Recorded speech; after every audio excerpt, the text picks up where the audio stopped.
اگر تسی ناشکری کرو گے، نافرمانی کرو گے، اللہ فرمائے اِنَّا عَذَابِي لَشَدِيدٌ، پھر میرا عذاب بڑا سخت ہے۔ اللہ نے انسان کو جتنیاں بھی نعمتاں عطا فرمائیاں، سب تو قیمتی اعلیٰ پاکیزہ نعمت ہے انسان کی جان اور انسان کا سانس نکلنا۔ ساڈا حق ہے ساری زندگی 60 سال دی ہوئے 70 سال دی، اسی نعمتاں گیڑا نہیں سکتے جتنی اللہ نے سارے تے نعمتاں فرمائی۔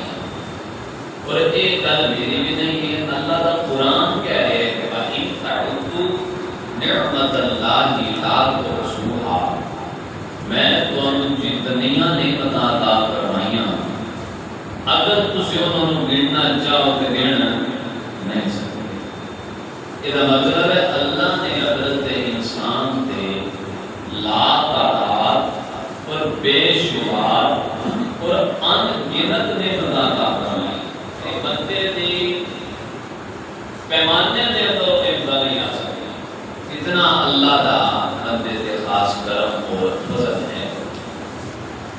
اور جتنی بھی مخلوقات نے، جن، چرند، پرند، حیوانات، نباتات، جتنے بھی سارے نالوں سونے انداز نال اللہ نے جنوں پیدا فرمایا وہ ہے حضرت انسان۔ لَقَدْ خَلَقْنَا الْإِنسَانَ فِي أَحْسَنِ تَقْوِيمٍ، کہ اللہ نے انسان کو بہترین اور اعلیٰ صورت کے اندر پیدا فرمایا۔ اس لیے مفہوم حدیث کریمہ کا رسالت والسلام نے فرمایا کہ انسان دے منہ تے تھپڑ نہ مارو۔ کیوں؟ کہ چہرہ ہی اللہ نے خوبصورت بنایا ہے۔ اللہ نے انسان کی تخلیق بڑی سونی بنائی ہے۔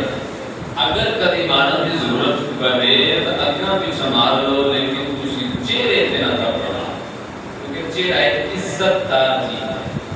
انسان ویسا سارا عزت دار ہے کیونکہ اللہ نے انسان سارے نام سونا اور اعلیٰ پیدا فرمایا۔ پھر اس مختلف گریڈز نے، کیٹیگریز نے، کوئی انسان اعلیٰ، کوئی ماڑا، کوئی اونچا، کوئی نیما، کسی کو مال زیادہ، کسی کو دولت زیادہ، کسی کو پیسہ زیادہ۔